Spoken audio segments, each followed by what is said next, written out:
শ্রী কৃষ্ণ গীতা দ্বিতীয় অধ্যায় পাঠক সম্বুদ্ধি কৃষ্ণে বাক্য বোলে পুনা হুকৰ ব্যৱস্থা শুনি অৰ্জুন যদি বোলাক লেখ দুখ সহন যায় চিৰকাল তথাপি ন থাকে একঠাই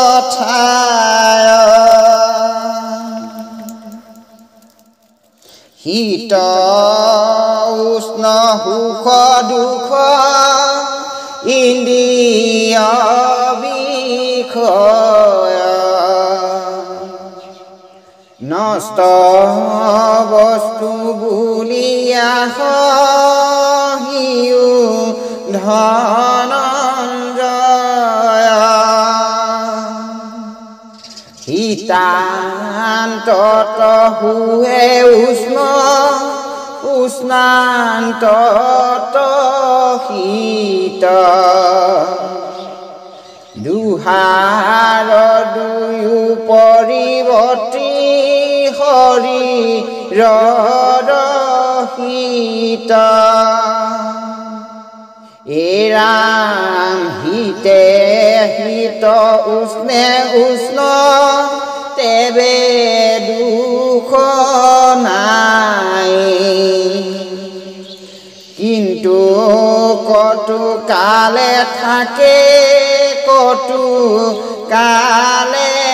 নাই সুখ দুখ কটু আখে কটু থাকি যায় ইহা কবুলয় হাসে আগম পায় সুখ দুখ সম কৰি অহে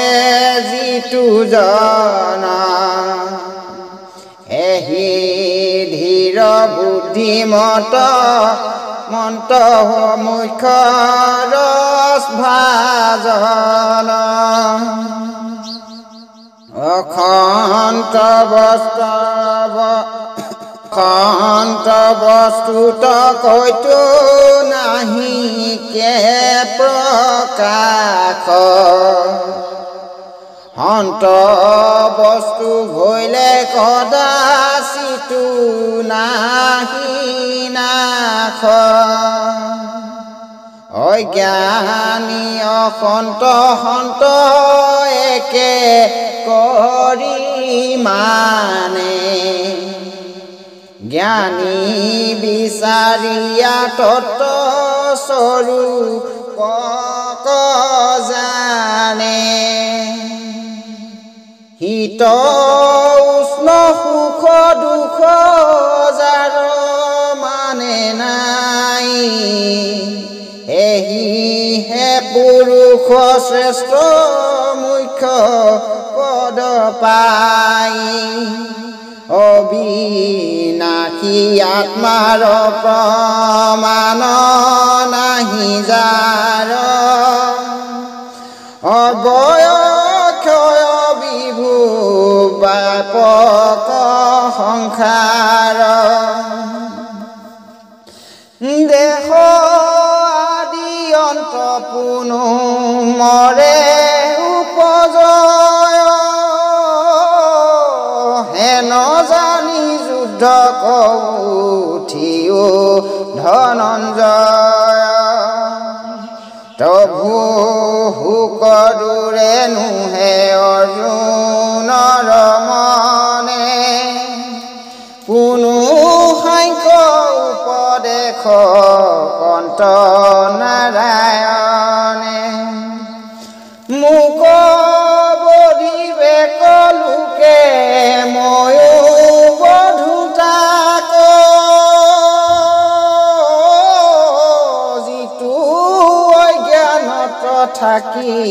বোলা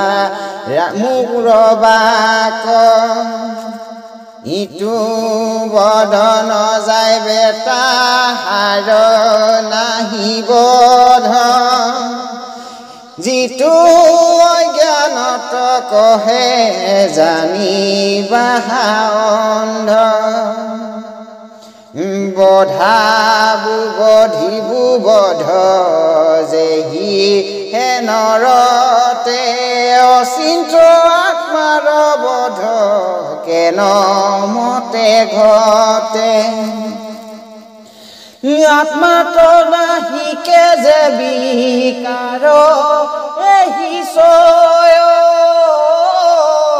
পৰিণাম জন্ম মৃত্যু আৰু বিধি ক্ষয়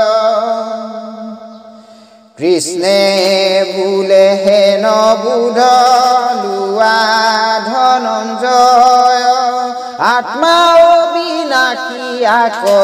জানিবা নিশ্চয়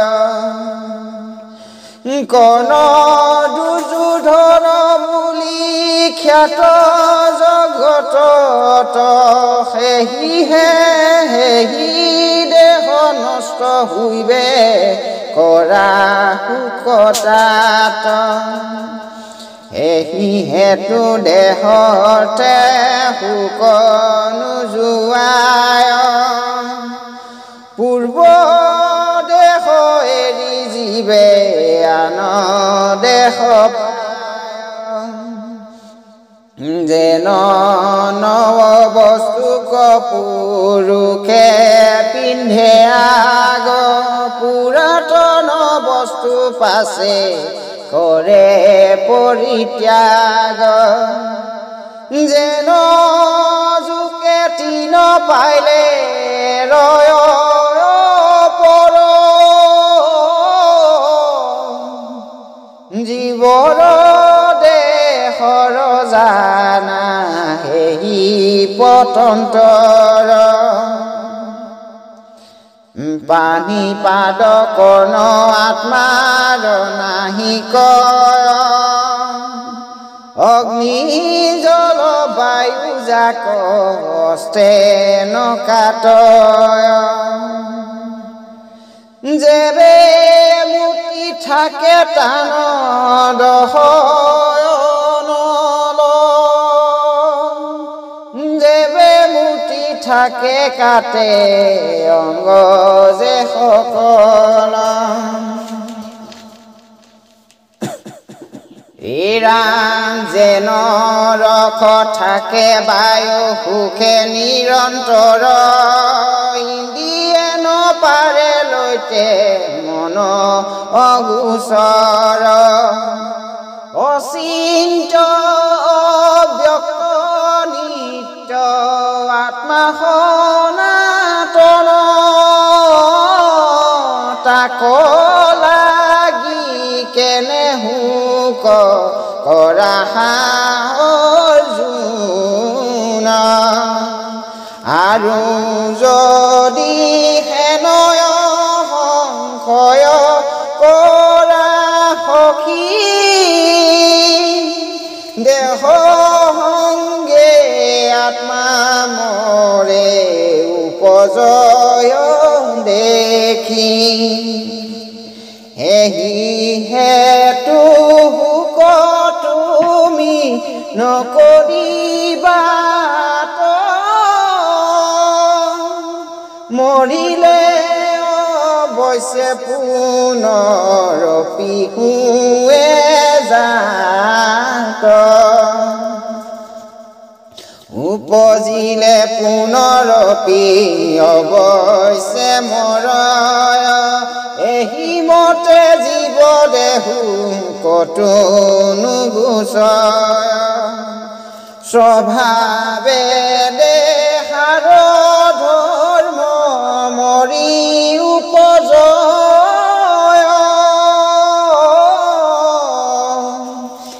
উপাধিত থাকি দেখি স্বৰূপ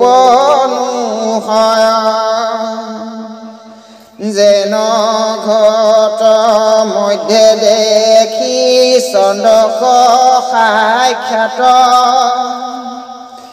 ঘট ভগ্নে পুনৰপি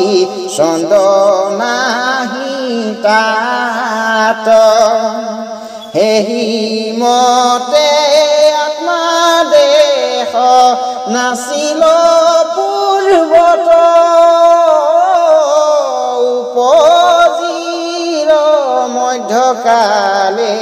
ভৈলে কবে কত যেবে মোৰে আত্মাদেশ দুহাকুনে দেখি হেন জানি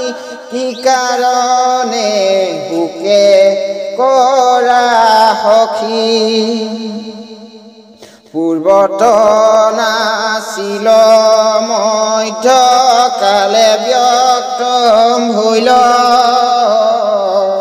জৈৰ পৰা আখিছিলা তৈকে লাগি গইল অৰ্জুনে বুলন্ত শুনি মুক দুৰ্যোৰাজ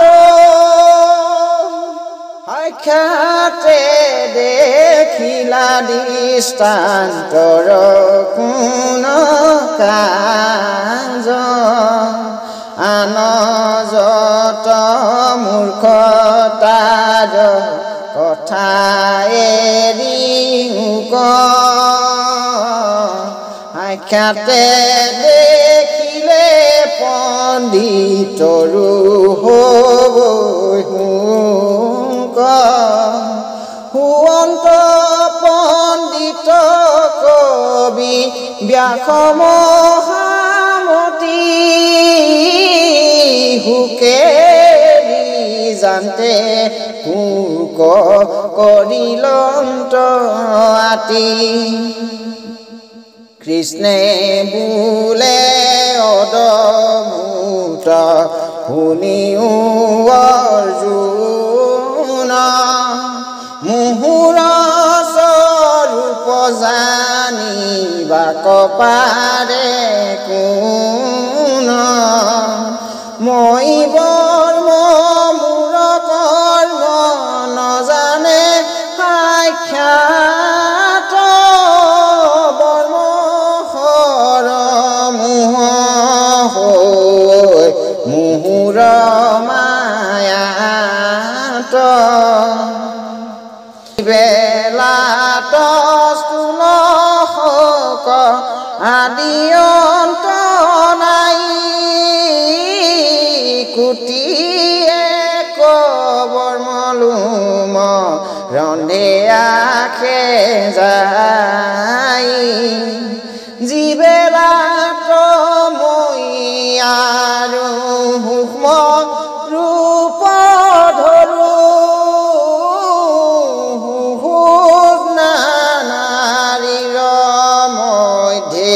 যাতায়াত কৰোঁ অঘট ঘটাওঁ মই পাতি মায়া জাল মায়াৰ মায়া বিকালৰ অতিকাল গুৰু উপদেশে নানা শাস্ত্ৰক পঢ়য় তথাপি বিচাৰি মোৰ তত নপায় ৰাম জীৱা কহে জীৱা শুনে জীৱা দেখে মনে মায়াত থাকি তাক আচৰিত মানে যেবে বোলো স্বৰূপত নজানয় মুক আককেন ভক্তি জ্ঞান লাগে কহি বাক মুহূৰ্ত বিশ্বাস দিহ কৰে যিটো নৰ সেহিহে ৰূপ জানে নুহে অগোচৰ বিশ্বাস নভৈলে তাৰ নুহে অনুকূল শাস্ত্ৰ পঢ়ি কৰিতে নপাৰে একমূল নকৰিলে লেখে নানা কথন এতে কতে মুখে তাৰ নজানয়ত এৰাম যেন পলু ভন বেদ বাক্য শুনি নৰে সাৰ এৰি মন্দ কৰ্ম ভাল বুলি কৰে ব্ৰহ্মচৰ্য ধৰি কৰ্ম কৰিতে নাগয় আৰু দিনে বলি বিস্তৰ কাতৰ প্ৰদীপে পুৰয়নো মচাগীৰে যত বোলে তত কালনৰ থাকিব স্বৰ্গত মাকন্দ পুৰাণে চন্দি কৰিছা বিচাৰ ধৰ্মৰ্থ কাম মুখ্য চন্দি অধিকাৰ ব্ৰহ্মা বিষ্ণু মহেশক দুৰ্গায়ে সৰ্জিলে যাক হে তিনিজনে মহাপদ পাইলে এহি মতে অনে অনে হুমতি বখানে তাতে বিমোহিত হৈয়া মুহুক নজানে হে যেহি আত্মা হেহি বৰ্ম নাহি কে অন্তৰ আত্মা বিনে ভিন্ন বস্তু নাহি কে অপৰ দেহি বুলি জীৱক হয় সৰ্বলোক বৈধ জীৱক লাগি কেনে কৰাংক আৰু দেখা তোমাৰ যে স্বধৰ্ম অৰ্জুন ক্ষত্ৰিয়ৰ যুদ্ধে বিনে ধৰ্ম আছে কোন সেহিহে পৰম ধৰ্ম ক্ষত্ৰিয়ৰ সুখ সন্মুখ সংগ্ৰাম পাইলে নুহুয় বিমুখ জানি হুক এৰি চিত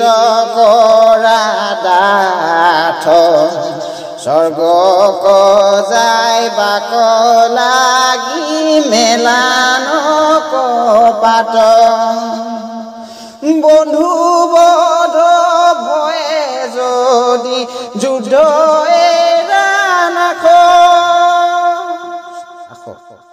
এৰাম স্বধৰ্ম পুৰুষ কীৰ্তি তিনো হৈবে নাশ দম্ভ দৰ্প কৰি আইলা বীৰগণ মাজে ৰণ এৰি নুযুজি যায় বাহ কোন লাজে সুৰা সুৰে পখ সংশয় তোমাৰ বলক সৰ্বে যশ গুচি গৈল মাগৰ তলক হতুই কদৰ্থি নিন্দে দিবৰি দিহাল নুযুজি এৰিলে সৰে মৰণে ভাল তভুলাভ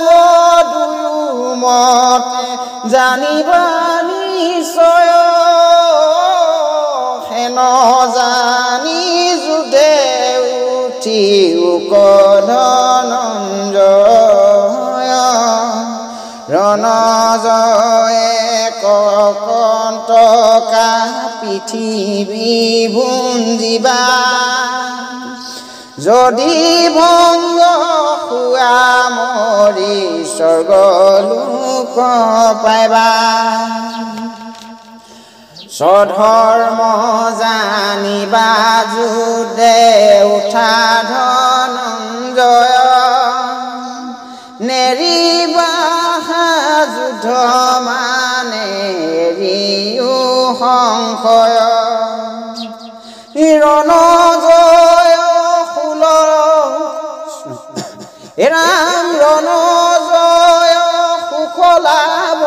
ভংগে দুখ টান কিন্তু সুখ দুখ দুইকো কৰিবা সমান এহি মতে যুদ্ধ তুমি কৰিও অৰ্জুন একো কালে তোমাক নপাইবে পাপ পুণ্য কৃষ্ণে বোলে সাংখ্যৰ কহিলোত তত তথাপি নভৈল জ্ঞান তোমাৰ মনত গৃহস্থ আশ্ৰমী তুমি পৰম বিষয়ী কিন্তু যে পূৰ্বৰ কৰ্ম বাসনা আশ্ৰয়ী কৰ্ম কৰিবাৰ সত্ৰ বুদ্ধি ভৈল যাৰ সিটো জ্ঞান ভকতিৰ দুয়ো অধিকাৰ এবে কহো কৰ্ম যোগ যেন তাৰ বিধি স্বধৰ্মত থাকি পাছে হুৱে সৰ্বসিদ্ধি ঈশ্বৰত অৰ্পিত কৰ্ম কৰিবে সত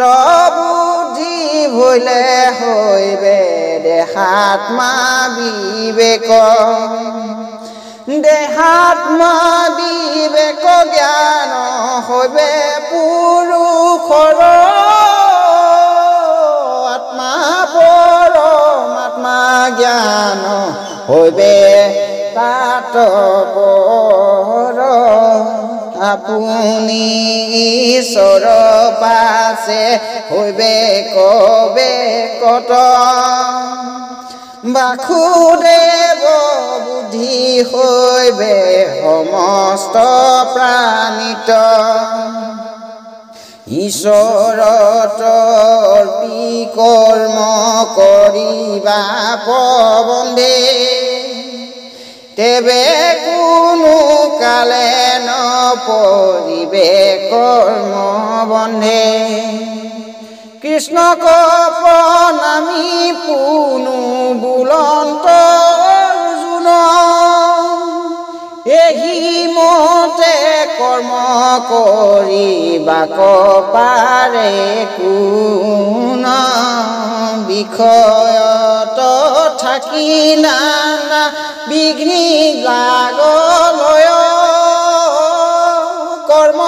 পাতে অংগহীন পাপ পাপ মাত্ৰ হয় মনুষ্যে কৰয় কি তাতো বিঘ্নি হয় পশু চুৰ গৰ জৰ ৰাজা দণ্ডী